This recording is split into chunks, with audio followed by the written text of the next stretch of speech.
It's now obvious that UDA has bagged both the Mbeere North and Malava seats in the just concluded by-elections, leaving the opposition scrambling for answers. Out of the 22 electoral contests held across the country, the opposition brigade managed to clinch only a handful of wards, a performance that has now sparked intense soul-searching among its top ranks. But even with all these races happening simultaneously, the spotlight remained fixed on two hotspots, Mbeere North and Malava, where political temperatures had been boiling for weeks. Mbeere North was the biggest headline of the day, and for good reason. This wasn't just a by-election, it was a political duel loaded with symbolism, ego, and high-stakes positioning. The contest was quietly, and sometimes loudly, framed as a face-off between former Deputy President Rigathi Gachagua and President William Ruto. Gachagua, who has been carefully attempting to position himself as the new kingpin of the mountain, viewed this seat as a crucial stepping stone in reclaiming influence. His allies believed the ground was already tilted in their favor. Victory felt almost guaranteed. But politics has a funny way of humbling even the most confident players. When the final results rolled in, Leo Wamutende of UDA emerged victorious with about 15,800 votes, narrowly beating Newton Kariuki, who garnered roughly 15,500. The difference, just about 300 votes, was small enough to sting, but large enough to send tremors through the opposition. The day itself was chaotic, marked by tension, minor clashes, and scattered disruptions, all of which added to the drama of a race that both camps desperately wanted to claim. As the dust settled in Mbeere North, attention shifted to Malava, where the opposition had hoped to at least salvage pride. Yet the story there unfolded in a strikingly similar pattern.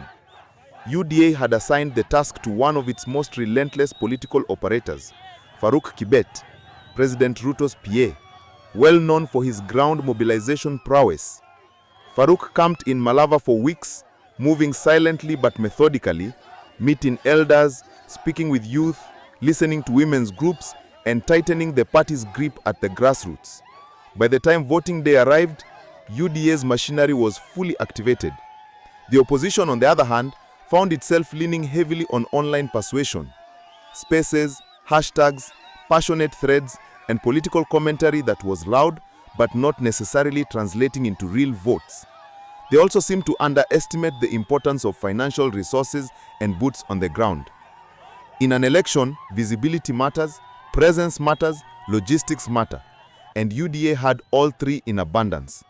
Once again, the results reflected a tight contest, with UDA clinching the seat by a margin of roughly 200 votes. A narrow defeat, yes, but symbolically heavy.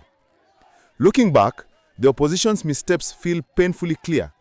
Firstly, they assumed victory in both areas, treating them as familiar battlegrounds that would automatically swing their way. But politics is never automatic. Secondly, they lacked order and structure. While UDA deployed high-ranking officials, including the Deputy President himself, to Mbeere North, the opposition struggled to coordinate messaging, strategy, and mobilization. Thirdly, they downplayed the impact of resources. UDA had boots on the ground from dawn to dusk, while the opposition's presence often felt thin and inconsistent. The combined effect of these miscalculations was a harsh reality check. Yes, the margins were narrow, 300 to 400 votes in Mbeere North and about 200 in Malava. But narrow losses still count as losses, and politically they send a loud message. The outcome highlights the widening gap in strategy, discipline, and organization between the two sides. In the end, these by-elections didn't just produce winners and losers, but peeled back the curtain on deeper political dynamics. They revealed who is willing to fight for every inch of ground, who is reading the mood of the electorate accurately, and who still has a long road ahead in building a competitive movement. And as the dust continues to settle, one thing is abundantly clear: the battle for influence, especially in the mountain and western regions, is only just beginning.